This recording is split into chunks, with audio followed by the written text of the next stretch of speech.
ብሩኬ አሜሪካ ሊሄድ ነው፣ አውሮፓ ሊሄድ ነው፣ ውጭ ሀገር ሊሄድ ነው። ሀይሚም ትሄዳለች አብረው ማለት ነው። ባልና ሚስት ተለያይቶ አያውቅም። ላስታውሳችሁ ብዬ ነው። አንዳንድ ሰዎች የራሳችሁ አድሮባችሁ የሰው የምታማስሉ በሰው ሕይወት ውስጥ ገብታችሁ ያልተጻፈላችሁን የምታነቡ ሰዎች ማለት ነው። የሆነች ክፍተት ስታገኙ ያችን ክፍተት ተጠቅማችሁ ሰውን ለማለያየትና የሰውን ልብ ለመስበር የምትገቡ የእውነት ነው የምላችሁ የሰይጣን ተባባሪዎች ነው የምላችሁ።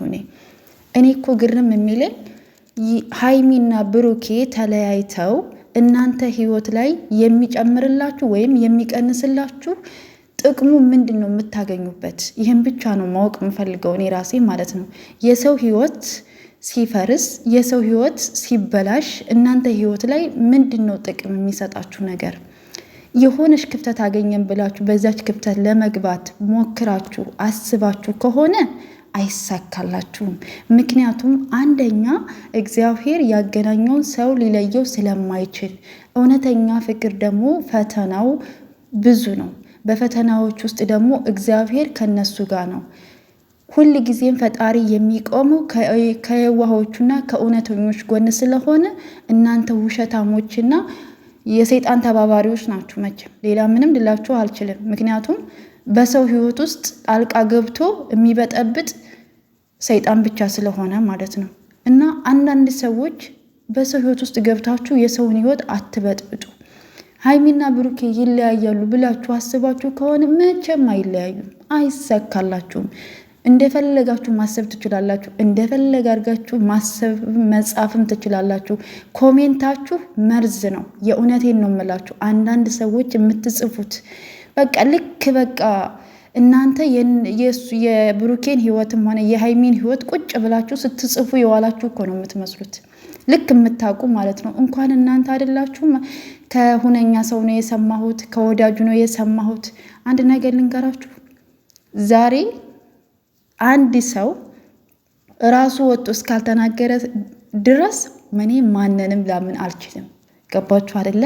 ከራሴ ውጭ እኔ ማንንም ሰው ላምን አልችልም። ገባችሁ? ለምሳሌ ብሩኬ ወጥቶ እንዲህ ነው እስካላለ ድረስ፣ ሀይሚ ወጥታ እንደዚህ ነው እስካላለች ድረስ በማንም ይምጣ በማንም እኔ ማንንም አልሰማም። የሚገርማችሁ ነገር ማንንም አላምንም። ምክንያቱም አንዳንድ እህቶች ይህን ነገር እያያችሁ የሆነ ግራ የተጋባችኋላችሁ። ሀይሚዬን ዋሽቷታን፣ አታሏታል፣ እሷን ለመለያየት ምክንያት ፈልጎ ለመለያየት ፈልጎ ነው የምትሉ አንዳንድ እህቶች አላችሁ። እናንተ እንደዚህ አትጨናነቁ። ምንም የሚፈጠር ነገር የለም። እነሱ ይታረቃሉ፣ ይስማማሉ፣ ወደ ድሯቸውም ይመለሳሉ። ያው አንዳንድ ሰዎች ምን እናውራ ብለው በሰው ህይወት ውስጥ ጣልቃ ገብተው የሚበጠብጡ ሰዎች ናቸው። ይህ ማለት ሰው ሲሳካለት፣ ሰው ከፍ ሲል፣ ስኬት ላይ ሲደርስ፣ ሲስቅ፣ ሲጫወት፣ ሲደሰት የማይወዱ ሰዎች ናቸው እንደዚህ የሚያደርጉት ማለት ነው። እነዚህን ሰዎች ደግሞ አትስሟቸው።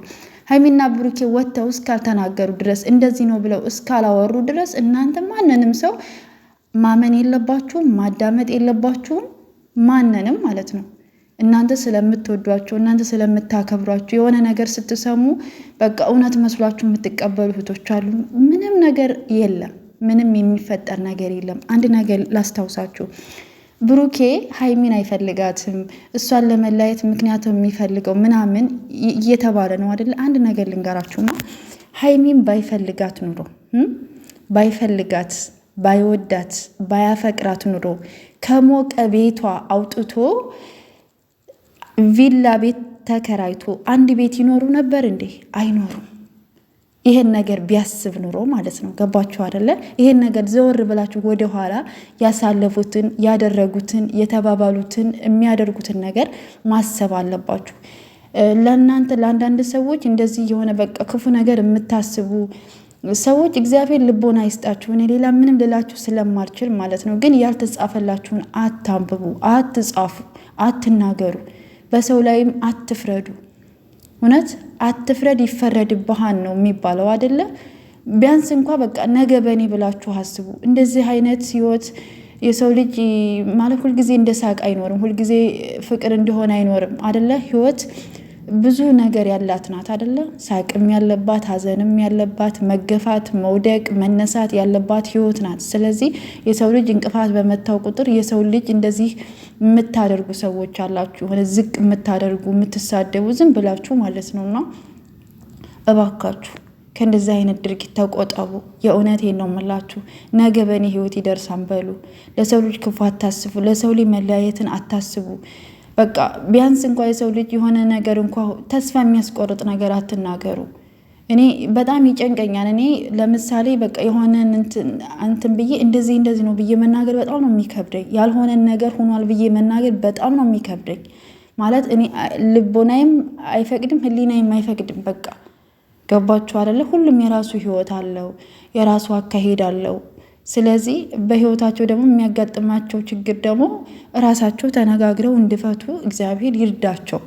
የሰው ልጅ ሆኖ ፈተና የማያጋጥመው የለም። ፈተናዎች ደግሞ ከፈጣሪ ጋር ይታለፋሉ። ነገ ሌላ ቀን ነው እና እህቶቼ እናንተ አትደንግጡ። በትናንትናው ቪዲዮ ደግሞ ብዙዎቻችሁ አዝናችኋል፣ አልቅሳችኋል ምናምን። ምንም ነገር አይፈጠርም። እሺ ምንም የሚፈጠር ነገር የለም። ምናልባት በብሩኬ ንግግር ብዙዎቻችሁ እንትን ብላችኋል እና እሱ እንዴት መሰላችሁ፣ ይሄ አሁን ላይ ስራ ስለሆነ የስራው ባህሪ ነው ብዬ ነው ማስበው ማለት ነው። ቀናውን ማሰብ ይሻላል አይደለ? ለሰው ልጅ ክፉ ከማሰብ ቀናውን ማሰብ መልካም ነው አይደለ? እንግዲህ ዛሬ አዲስ ነገር ይኖራል ብዬ ተስፋ አደርጋለሁ። ይሄ መለያየት ወስኛለሁ፣ ከህይወቴ ውጪ ከህይወቴ ውጣ፣ ይሄ የተለመደ ነገር አድርገን ወስድን ነው አልኛና ከዚህ በፊትም ያለፉትን ነገር ታውቃላችሁ አይደለም? ብዙ ነገሮች ከነሶስና ጋር 2 ወር ሙሉ እንደዛ በቃን ተብሎ ተለያየን ብለው ብዙ ነገር ተዋሁነው እንደገና ደግሞ ታርቀው ህይወታቸው ቀጥሏል። ስለዚህ እግዚአብሔር ሁል ጊዜም ከነሱ ጎን ነው። እናንተ አትጨናነቁ። አሜሪካ፣ አውሮፓ ምናምን ውጭ ሀገር ምናምን የሚባለው ይሄ ውሸታሞች ናቸው። እነዚህ ዝም ብለው ነው በቃ የሰውን ህይወት ለመበጥበጥ የሆነ በቃ ተልካሻ ነገር እንትን እያሉ የሚበጠብጡ አንዳንድ ሰዎች ናቸው። እነሱን አትስሙ። ራሳችሁን አረጋጉ። በጣም ሰውን የምትወዱ ሰውን የምታከብሩ ስለ ሰው በቃ የምትጨነቁ የዋህ እህቶች አላችሁ። የእውነቴ እግዚአብሔር እናንተን ባላችሁበት ይጠብቃችሁ። መልካም ቀን